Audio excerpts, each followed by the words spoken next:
याकूब की पत्री 3 अध्याय।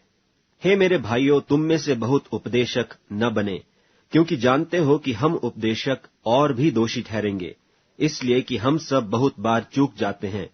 जो कोई वचन में नहीं चूकता वही तो सिद्ध मनुष्य है और सारी देह पर भी लगाम लगा सकता है।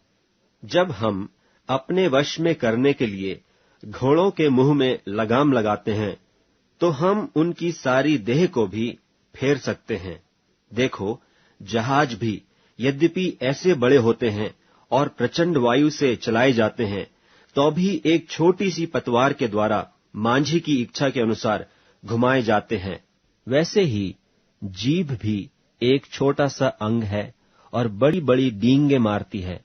देखो, थोड़ी सी आग से कितने बड़े वन में आग लग जाती है।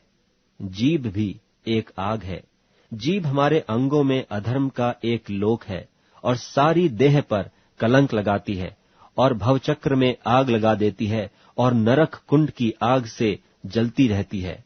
क्योंकि हर प्रकार के वन पशु, पक्षी और रेंगने वाले जंतु और जलचर तो मनुष्य जाति के वश में हो सकते हैं और हो भी गए हैं, पर जीभ को मनुष्यों में से कोई वश में नहीं कर सकता।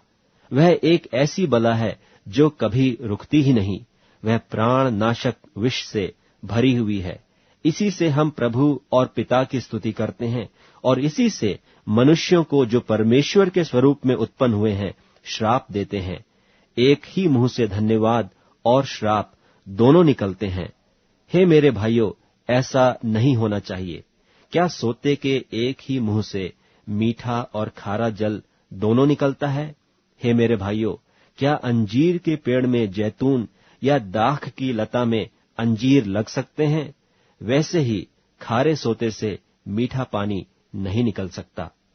तुम में ज्ञानवान और समझदार कौन है? जो ऐसा हो वह अपने कामों को अच्छे चाल चलन से उस नम्रता सहित प्रकट करे जो ज्ञान से उत्पन्न होती है। पर यदि तुम अपने अपने मन में कड़वी डाह और विरोध रखते हो, तो सत्य के विरोध में घमंड न करना और न तो झूठ बोलना। यह ज्ञान वह नहीं जो ऊपर से उतरता है, वरन सांसारिक और शारीरिक और शैतानी है। इसलिए कि जहां डाह और विरोध होता है, वहां बखेड़ा और हर प्रकार का दुष्कर्म भी होता है। पर जो ज्ञान ऊपर से आता है, वह पहले तो पवित्र होता है, फिर मिलनसार, कोमल और मृदुभाव और दया और अच्छे फलों से लदा हुआ और पक्षपात और कपट रहित होता है, और मिलाप करने वालों के लिए धार्मिकता का फल मेल मिलाप के साथ बोया जाता है।